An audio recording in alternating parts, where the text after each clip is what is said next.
Everyone, सभी को नमस्कार है, सभी को वेलकम है everybody. So welcome to the class everybody. So आज हम कैनोनिकल इंसेंबल को हम प्रीवियस क्लास में ऑलरेडी डिस्कस कर चुके हैं। अब हम उसके बाद और उसका पार्टीशन फंक्शन, उसका फिजिकल मीनिंग भी हमने समझा, तो पार्टीशन फंक्शन की इंपॉर्टेंस क्या है और उसके एप्लीकेशन क्या है। आज हम कैनोनिकल इंसेंबल, मैंने बताया था लास्ट क्लास में कि कैनोनिकल इंसेंबल हमारा रियल लाइफ वर्ल्ड का एग्जाम्पल है सबसे अच्छे, क्योंकि माइक्रो कैनोनिकल इंसेंबल में एनर्जी फिक्स रहता है और हमारे रियल वर्ल्ड सिस्टम में एनर्जी को फिक्स कर पाना बहुत डिफिकल्ट टास्क है। तो हम क्या करते हैं, कैनोनिकल इंसेंबल में हम एक अपने हीट बार को अपने सिस्टम को हीट बार के कांटेक्ट में ले आते हैं, जिससे सिस्टम सिस्टम थर्मल इक्विलिब्रियम में आ जाता है। और कैनोनिकल इंसेंबल में हमें पता है कि total number of particles, volume और टेम्परेचर कांस्टेंट रहता है। और कैनोनिकल एंसेंबल की बहुत सारी एप्लीकेशन है, उनमें से हम आज एक एक करके सभी एप्लीकेशनों को धीरे धीरे समझने की कोशिश करते हैं, क्योंकि इंटरव्यूज वगैरह में वो कई बार हमें सिस्टम देते हैं, two level system, ideal gas system, या फिर 1D harmonic oscillator, quantum harmonic oscillator, फिर मैग्नेटिक सिस्टम, और फिर उसके बाद वाइब्रेशनल मोशन के लिए भी पार्टीशन फंक्शन। इन 6 एप्लीकेशन है, इन सबको हम डिटेल वे में डिस्कस करने वाले हैं। और इन सब का पार्टीशन फंक्शन लिखेंगे और इनके corresponding different different quantities calculate करेंगे और इनके ग्राफ को प्लॉट करेंगे। हाई टेम्परेचर, लो टेम्परेचर पर इनका बिहेवियर कैसा हो जाता है। सो हम स्टार्ट करते हैं। पार्टीशन फंक्शन का हम ऑलरेडी डिस्कस कर चुके हैं, बट एक बार फिर से हम बेसिक रिवाइज कर लेते हैं, जिससे हमारा और पिक्चर क्लियर हो जाए।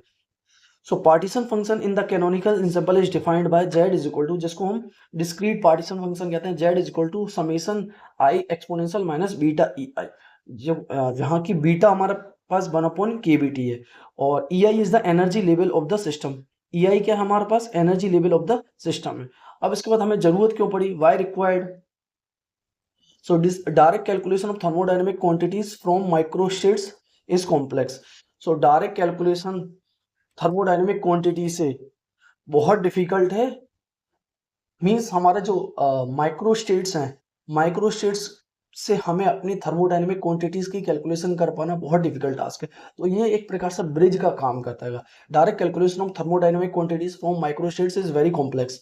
Partition function act as a generating function. Means partition function एक जनरेटिंग फंक्शन की तरह काम करता है। It simplifies the calculation of macroscopic observable. Means microscopic quantities को मैक्रोस्कोपिक ऑब्जर्वेबल से एक कनेक्ट कर देता है। राइट, अगर जैसे हमने किसी सिस्टम की माइक्रोस्टेट्स को कैलकुलेट कर लिया कैनोनिकल एग्जाम्पल में, तो हम उस सिस्टम की सभी इंफॉर्मेशन को बता सकते हैं। ये इतना पावरफुल टूल है। पार्टीशन फंक्शन अगर हमने किसी सिस्टम का लिख लिया, मींस हमें उस सिस्टम के सभी इंफॉर्मेशन पता है। Once z is known all thermodynamic properties can be derived. Means अगर हमने एक बार पार्टीशन फंक्शन लिख लिया किसी फंक्शन का, किसी सिस्टम का, तो हमें उस सिस्टम की सारी इंफॉर्मेशन पता है। फिजिकल मीनिंग की बात करें हम, so measure weighted number of accessible microstates. Means ये मेजर करता है weighted number of access, means हमारे पास कितनी एक्सेसिबल स्टेट्स अवेलेबल हैं। Higher energy states contribute less due to exponential suppression. Means higher energy states contribute करती है बहुत कम। मींस कहने का मतलब है कि जो पार्टिकल्स होते हैं वो ग्राउंड स्टेट या लोअर एनर्जी स्टेट में पाए जाने की प्रोबेबिलिटी मैक्सिमम होती है। जैसे हायर एनर्जी स्टेट में जाते हैं, मींस हायर एनर्जी लेवल्स में जाते हैं, तो पार्टिकल के पाए जाने की प्रोबेबिलिटी भी डिक्रीज करती है।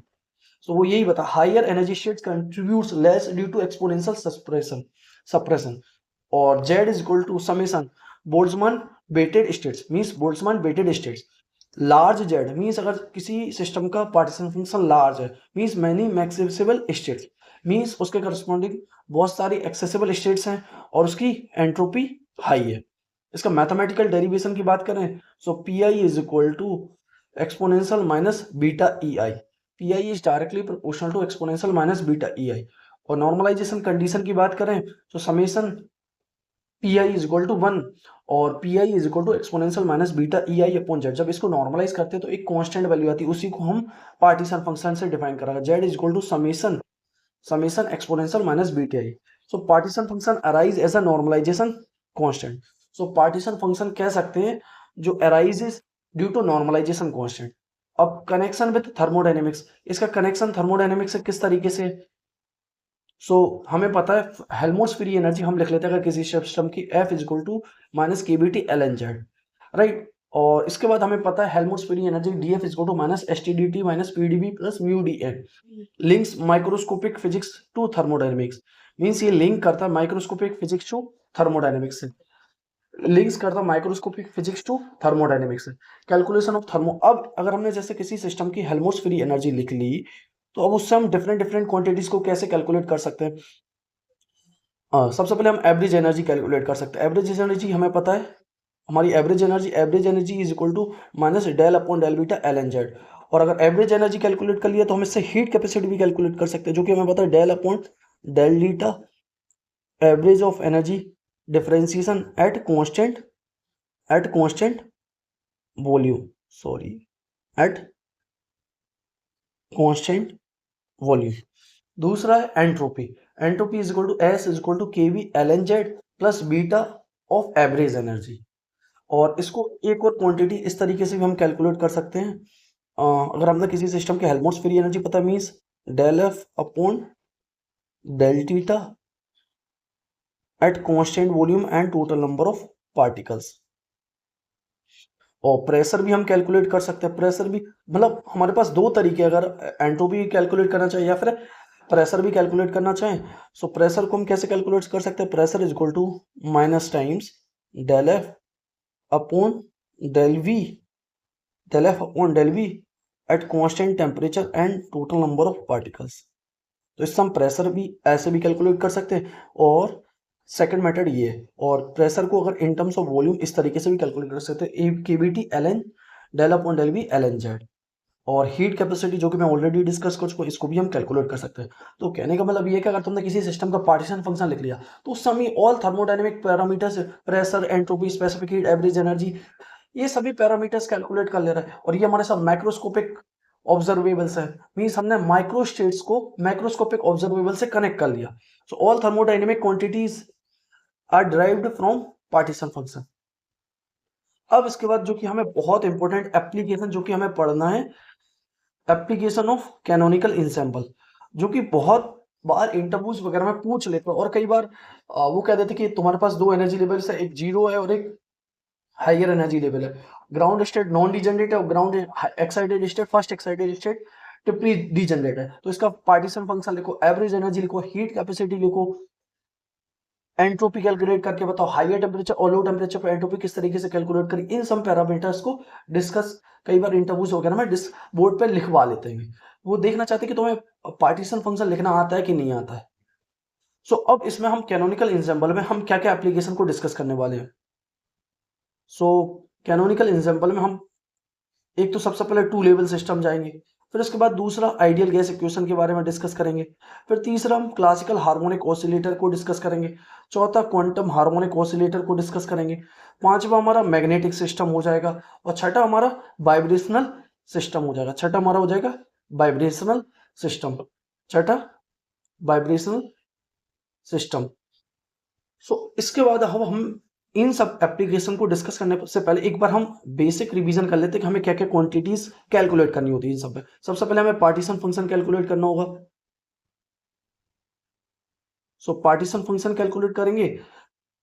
पार्टीशन फंक्शन हमारे पास दो टाइप्स होते हैं, एक कंटिन्यूअस सिस्टम के लिए होता है और एक डिस्क्रीट सिस्टम। अगर हमारे पास कंटिन्यूअस सिस्टम है जैसे क्लासिकल हार्मोनिक ऑसिलेटर, तो उसमें हम पार्टीशन फंक्शन कंटिन्यूअस लेंगे। Z is equal to 1 upon H q integration GE exponential minus beta z d q q t q की d Q p, means position space and momentum space.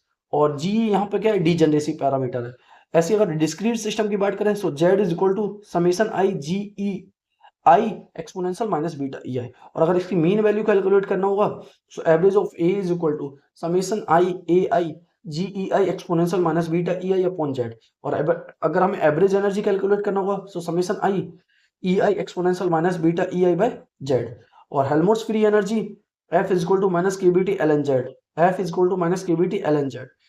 So average energy, अगर हमें average energy पता चल गई, मैं इस पे बाद में आता हूं, पहले इसको समझ लेते हैं हम जिससे और अच्छी से हमारी पिक्चर क्लियर हो जाए।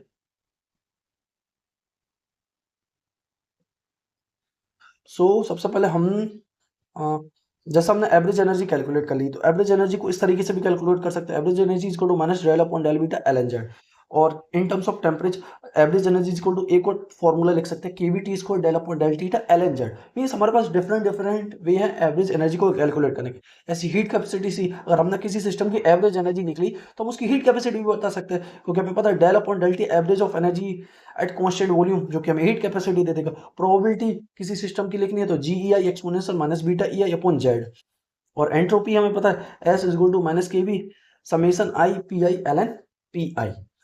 अब इसके बाद अगर जैसे हमने किसी सिस्टम की अगर हेल्महोल्ट्ज फ्री एनर्जी लिख ली, सो हमें पता है हेल्महोल्ट्ज फ्री एनर्जी जो कि f is equal to minus k v t l N Z, और Helmholtz free energy d f is equal to minus s t d t minus p d b plus mu d n. So हम इससे entropy easily calculate कर सकते हैं। Just हमें differentiation करना होगा with respect to time. S is equal to minus del upon del T constant number of particles and volume, pressure minus del F upon del V constant number of total number of particles and temperature, chemical potential del F upon del N at constant temperature and volume और pressure. सो इन तीनों quantities को भी हम ऐसे calculate कर सकते हैं। अब इसके बाद इसकी एप्लीकेशन की बात करें जो कि हमें डिस्कस करना है, सो सबसे पहले हम डिस्कस करते हैं two level system in canonical ensemble, और इसका एक एक डेरिवेशन, इसको बेसिक बिल्कुल एकदम जीरो लेवल से समझेंगे। सो टू लेवल सिस्टम में हम क्या करेंगे,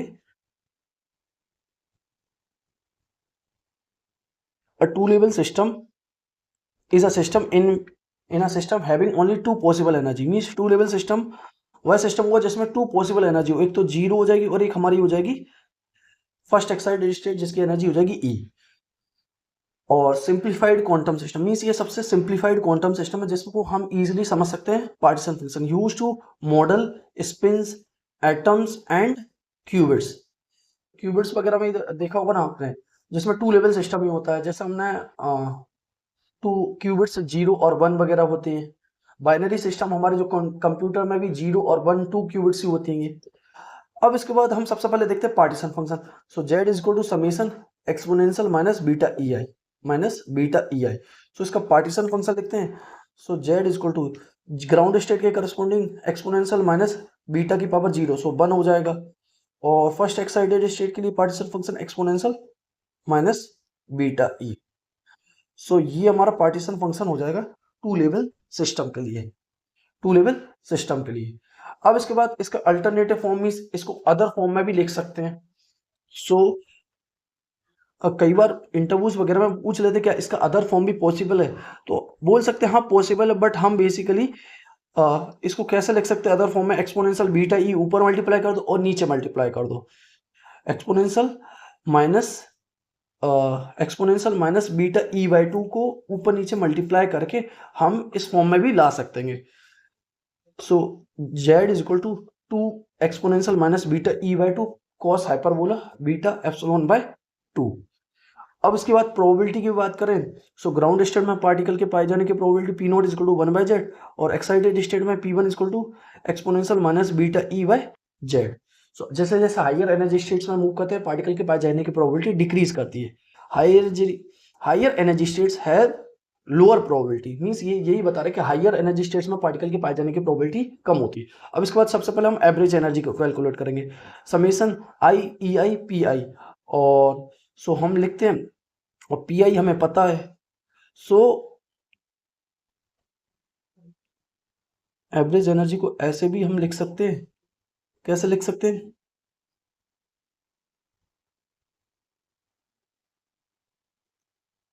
जी ई मीन्स एक minute, average of E I exponential minus beta E I by Z.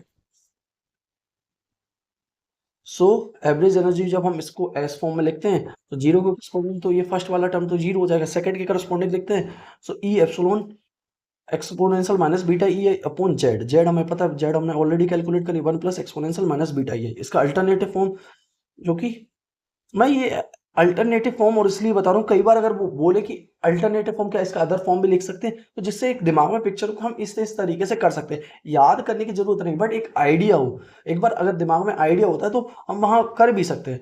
So average energy equal to E/2 1 - 10 hyperbola beta epsilon by 2। Helmholtz free energy F is equal to -kBT LNZ। हाँ, ये अगर Helmholtz free energy लिख ली भी, सब अपने सभी system का पूरा इन्फॉर्मेशन लिख लिया। So F is equal to -kBT ln 1 + exponential minus beta E. अगर हमने हेल्महोल्ट्ज फ्री एनर्जी लिख ली तो entropy, heat capacity, average energy, वो सभी क्वांटिटी हम बता सकते हैं। S is equal to KV LNZ plus beta average of energy, heat capacity CV is equal to del upon del T at constant volume. Means average energy का जो differentiation करना with respect to time. तो CV is equal to KV beta epsilon by 2 का whole square sec hyperbola के square beta epsilon. So Schottky anomaly means ये हमें Schottky anomaly बताता है। Peak in heat capacity. अब यही क्वांटिटी को हाई टेम्परेचर लिमिट और लो टेम्परेचर लिमिट पे हम डिस्कस करते हैं। सो हाई टेम्परेचर लिमिट पे जब टेम्परेचर टेंडिंग टूवर्ड्स इन्फिनिटी होगा, so beta epsilon is very very less than 1, क्योंकि हमें पता है बीटा क्या होता है 1/kBT। अगर टेम्परेचर टेंडिंग टूवर्ड्स इन्फिनिटी है तो बीटा एप्सिलॉन टेंडिंग टूवर्ड्स 0 होगा। सो हम बोल सकते हैं P0 nearly equal to P1 is equal to, means higher temperature पे ग्राउंड स्टेट और एक्साइटेड स्टेट में पार्टिकल के पाए जाने की प्रोबेबिलिटी हाफ होती है। सो एवरेज एनर्जी हम बोल सकते हैं एवरेज एनर्जी हमारी क्या हो जाएगी E/2, और हीट कैपेसिटी टेंडिंग टूवर्ड्स 0 हो जाएगी। Heat capacity nearly tending towards 0 हो जाएगी। Equal population of states means higher, बहुत हाई टेम्परेचर में ग्राउंड स्टेट और फर्स्ट एक्साइटेड स्टेट में पार्टिकल इक्वली होंगे। ये हमें ये कॉन्सेप्ट बता रहा है। सो लो टेम्परेचर लिमिट की बात करें, जहां टेम्परेचर टेंडिंग टूवर्ड्स 0 हो, तो हमारा बीटा क्या हो जाएगा 1/kBT। Means beta tending towards infinity होगा, मीन्स बीटा पैरामीटर बहुत बड़ा हो जाएगा। So beta epsilon is very very greater than 1. So P1 means excited state में पार्टिकल के पाए जाने की प्रोबेबिलिटी 0 है, और ग्राउंड मीन्स सभी के सभी पार्टिकल ग्राउंड स्टेट में आ जाएंगे, तो सभी के सभी पार्टिकल के पाए जाने की प्रोबेबिलिटी ग्राउंड स्टेट में ही होगी। Average energy tending towards 0, specific heat tending towards 0, means system remains in ground state. Means कहने का मतलब ये कि सिस्टम ग्राउंड स्टेट में रहेगा, टेम्परेचर टेंडिंग टूवर्ड्स 0। और सेकंड ऑफ थर्मोडायनेमिक्स को ये प्रूव भी कर रहा है। सो इसका फिजिकल सिग्निफिकेंस की बात करें, सो डेमोन्स्ट्रेट कर रहा है thermal population of energy levels. Means thermal population energy levels में किस तरीके से होता है ये डेमोन्स्ट्रेट कर रहा है। Explain quantum statistical behaviour, so temperature dependency occupancy, means temperature पर डिपेंड करता है ऑक्यूपेसी। मींस ग्राउंड स्टेट में पार्टिकल लो टेम्परेचर पर मैक्सिमम होंगे, और अगर जैसे जैसे टेम्परेचर बढ़ाते हैं तो ग्राउंड स्टेट से पार्टिकल निकल के हायर एनर्जी स्टेट्स में मूव करने लगते हैं। So two level system is the foundation of quantum statistics.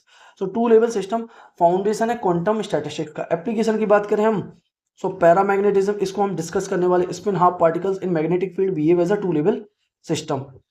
Quantum computing, qubits are a two level system जिसमें 0 और 1 होता है। लेजर फिजिक्स में देखो atomic transition model using two energy levels. Solid state physics में हम बात करें, so defects and impurities behave as a two level system. Defects and impurity behave करते हैं टू लेवल सिस्टम की तरह। सो की इनसाइट हम बोल सकते हैं कि two level system simplest model of quantum thermodynamics. तो सिंपलेस्ट मॉडल है क्वांटम थर्मोडायनेमिक्स का। अब इसके बाद इसकी एक एप्लीकेशन और डिस्कस कर लेते हैं, फिर इसके बाद नेक्स्ट लेक्चर में हम हार्मोनिक ऑसिलेटर, जिसमें क्लासिकल हार्मोनिक ऑसिलेटर और क्वांटम हार्मोनिक ऑसिलेटर, फिर इसके बाद मैग्नेटिक सिस्टम, और इसके बाद फिर वाइब्रेशनल मोशन का पार्टीशन फंक्शन भी लिख रहे हैं। सो आइडियल गैस के लिए कैनोनिकल एंसेंबल के बारे में डिस्कस करते हैं। Ideal gas equation is a system of non interacting particles. Means ideal gas system वह सिस्टम है जिसमें एक पार्टिकल अपने दूसरे पार्टिकल के नेगेबरिंग पार्टिकल से इंटरेक्ट नहीं कर रहा होता है। No interaction intermolecular piece, means particle के बीच में कोई इंटरमोलिकुलर फोर्स नहीं होगा। Only kinetic energy contribution and collision are elastic. Means हम कह सकते हैं कि टोटल एनर्जी होती है हमारी वो होगी kinetic energy plus potential energy, but interaction potential energy 0 होता है। सो टोटल एनर्जी जो होगी वो हमारी इक्वल टू काइनेटिक एनर्जी होगी, only kinetic energy of a molecules are present, और कोलिजन इलास्टिक होगा।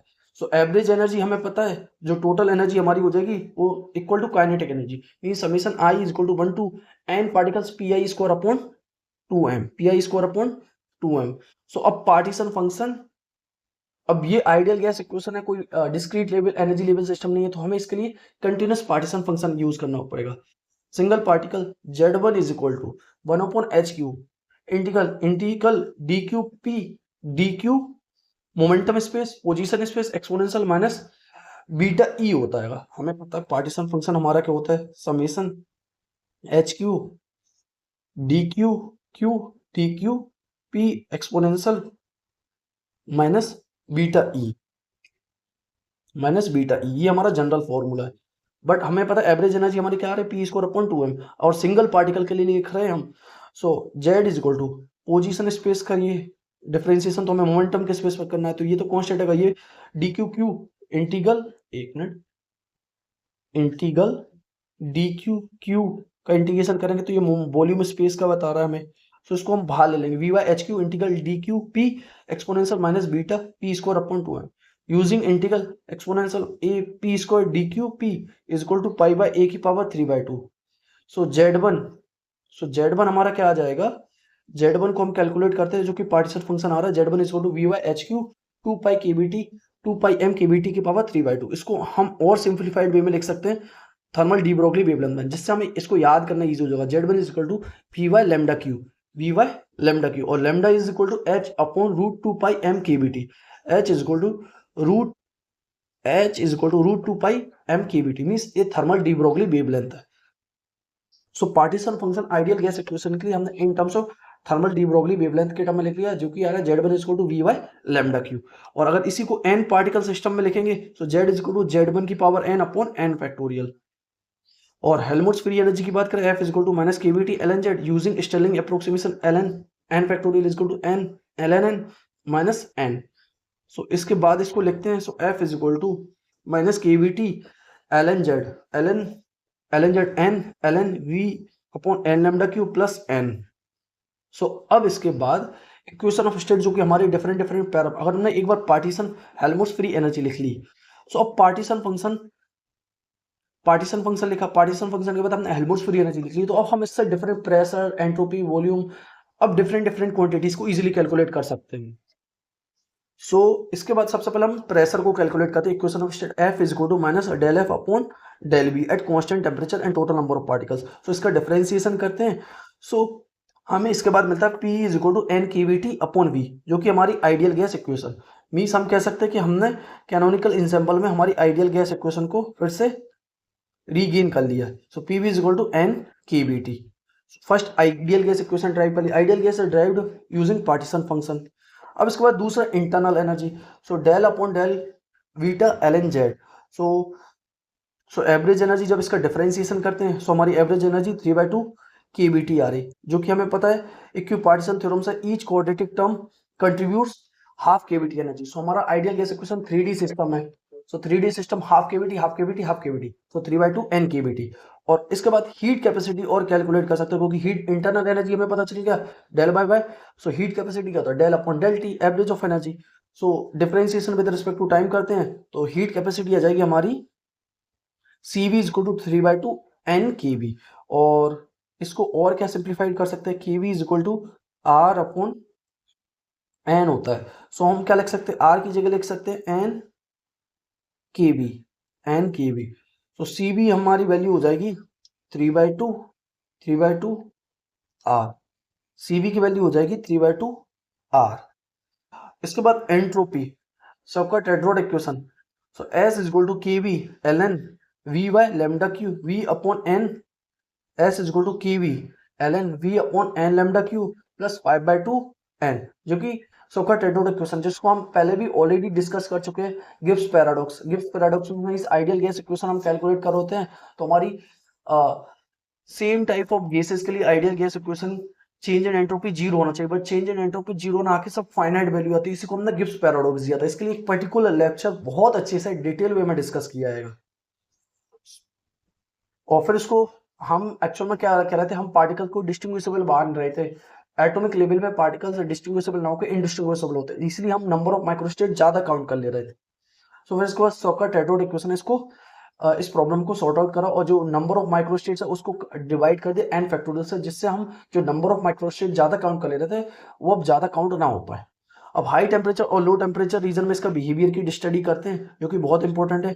सो हाई टेम्परेचर पे wavelength tending towards zero, means Z is large, means wavelength tending towards zero, means Z is very large, means partition function बहुत large हो जाएगा, means ये behave करेगा जैसे classical behaviour valid, means इस पे क्लासिकल बिहेवियर वैलिड होगा। Low temperature पे वेवलेंथ सम फाइनाइट वैल्यू होगी, सो quantum effects become important, means इस पे क्वांटम इफेक्ट्स इंपॉर्टेंट हो जाते हैं, क्लासिकल आइडियल गैस फेल हो जाती है लो टेम्परेचर पे। अब इसके ग्राफ की बात करें एवरेज एनर्जी वर्सेस टेम्परेचर के साथ, सो हमें पता वो डायरेक्टली प्रोपोर्शनल टू टेम्परेचर आ रहा था, 3/2 की BT, means average energy is directly proportional to temperature. इसके बाद दूसरा हीट कैपेसिटी की बात करें तो CV हमारे पता, CV हमारी क्या है 3/2 R, जो कि कांस्टेंट आ रही है, जो कि हमारी वैल्यू कांस्टेंट आ रही है, जो कि वैल्यू कांस्टेंट आ रही है। सो CV वर्सेस T, जो कि कांस्टेंट वैल्यू है। सो हम इससे कह सकते हैं energy increases linearly and heat capacity remains constant at higher temperature. तो इसके फिजिकल सिग्निफिकेंस की बात करें हम, so links microscopic motion to macroscopic law, so microscopic motion को मैक्रोस्कोपिक लॉ से कनेक्ट कर रहा है। Validates equipartition theorem, equipartition theorem का भी हमें प्रूव मिल गया। फाउंडेशन ऑफ थर्मोडायनेमिक्स भी, तो ये फाउंडेशन है थर्मोडायनेमिक्स का। एप्लीकेशन की बात करें सो गैस थर्मोडायनेमिक्स के लॉ को हम इससे प्रूव कर सकते हैं, एटमॉस्फेरिक फिजिक्स में इसका यूज कर होते हैं, स्टैटिस्टिकल मैकेनिक्स मॉडल्स में, इंजीनियरिंग सिस्टम्स वगैरह में आइडियल गैस इक्वेशन का एप्लीकेशन का यूज कर रहे होते हैं। सो पार्टीशन फंक्शन अगर हमने किसी सिस्टम का लिख लिया तो all thermodynamics of ideal gases हमें पता है। सो आई होप कि हमने पार्टीशन फंक्शन फिजिकल मीनिंग समझा, फिर उसके बाद उससे रिलेटेड डिफरेंट डिफरेंट क्वांटिटीज को कैसे कैलकुलेट कर सकते हैं, फिर उसके बाद उसकी दो एप्लीकेशन को डिस्कस कर लिया सबसे, जिसमें हमने सबसे पहले एक 2 लेवल सिस्टम को डिस्कस करा, ईच क्वांटिटी को हमने डिटेल वे में कैलकुलेट करा, उसका फिजिकल मीनिंग हाई टेम्परेचर और लो टेम्परेचर पे उसका बिहेवियर कैसे हो जाता है।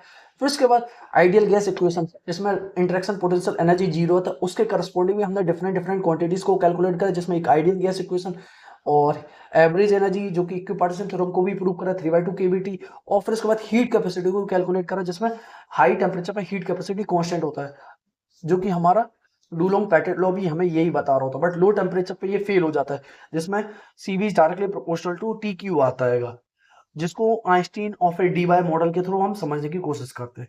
सो आई होप कि हमने पार्टीशन कैनोनिकल एंसेंबल में पार्टीशन फंक्शन और उसके करस्पॉन्डिंग दो एप्लीकेशन को कंप्लीट करा है। फिर उसके बाद अब नेक्स्ट लेक्चर में हार्मोनिक ऑसिलेटर, क्लासिकल, क्वांटम, फिर मैग्नेटिक सिस्टम, फिर वाइब्रेशनल मोशन के करस्पॉन्डिंग कैनोनिकल एंसेंबल की ये एप्लीकेशन को भी डिस्कस कर लेंगे, जिससे एक बार पूरी पिक्चर क्लियर हो जाए।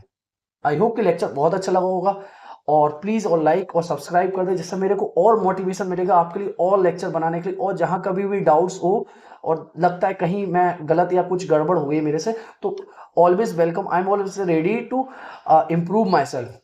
और शेयर करें सभी फ्रेंड्स के साथ, और लाइक और सब्सक्राइब करें, सो दैट कि I make more better content for you. और अगर आपको लगता है कि किसी और सब्जेक्ट के लिए पर्टिकुलर आपको लगता है कि इंटरव्यू वगैरह के लिए लेक्चर चाहिए, तो वो भी आप बता सकते हैं, मैं उसके लिए भी पर्टिकुलर वर्क कर सकता हूँ और उसके लिए भी लेक्चर अपलोड कर सकता हूँ। Right, so we will meet very soon in the next lecture. Bye bye.